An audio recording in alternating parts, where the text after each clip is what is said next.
حضرت علی نے فرمایا محنت کا پھل اور مسلک حال رب دے گا، یہ مت سوچو کب دے گا، جب دے گا بے حساب دے گا۔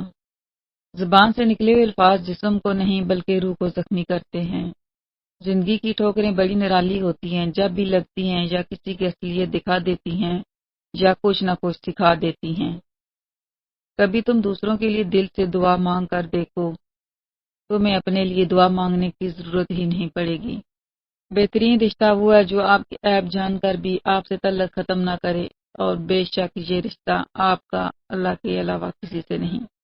کائنات میں کوئی کسی کا اتنی شدت سے انتظار نہیں کرتا جتنا اللہ اپنے بندوں کی توبہ کا انتظار کرتا ہے۔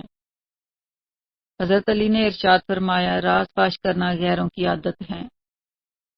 کسی بھی شخص کا دوسرا چہرہ تلاش کرنے کی کوشش نہ کرو، تمہارے لیے یہی کافی ہے کہ اس نے تمہارا احترام کیا اور اپنا بہترین چہرہ تمہارے سامنے پیش کیا۔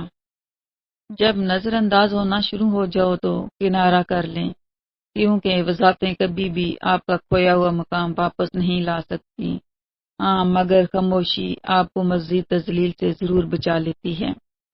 اگر کوئی آپ کی فکر کرتا ہے تو اس کی قدر کرو، کیونکہ دنیا میں تماشائی زیادہ ہیں اور قدر کرنے والے بہت کم۔ زندگی میں دو چیزیں یاد رکھیں، جب آپ اکیلے ہوں تو اپنے خیالات کا خیال رکھیں، اور جب آپ لوگوں کے ساتھ ہوں تو اپنے الفاظ کا خیال رکھیں۔ سب سے بڑا جاہل وہ ہے جو ایک پتھر سے 2 دفعہ ٹھوکر کھائے۔ زندگی کے ہر موڑ پہ صلح کرنا سیکھو، کیونکہ جھکتا وہی ہے جس میں جان ہوتی ہے، اکڑنا تو مردے کی پہچان ہوتی ہے۔ تجربہ انسان کو غلط فیصلے سے بچاتا ہے، جبکہ تجربہ غلط فیصلے سے ہی حاصل ہوتا ہے۔ ذلت اٹھانے سے بہتر ہے کہ تکلیف اٹھاؤ۔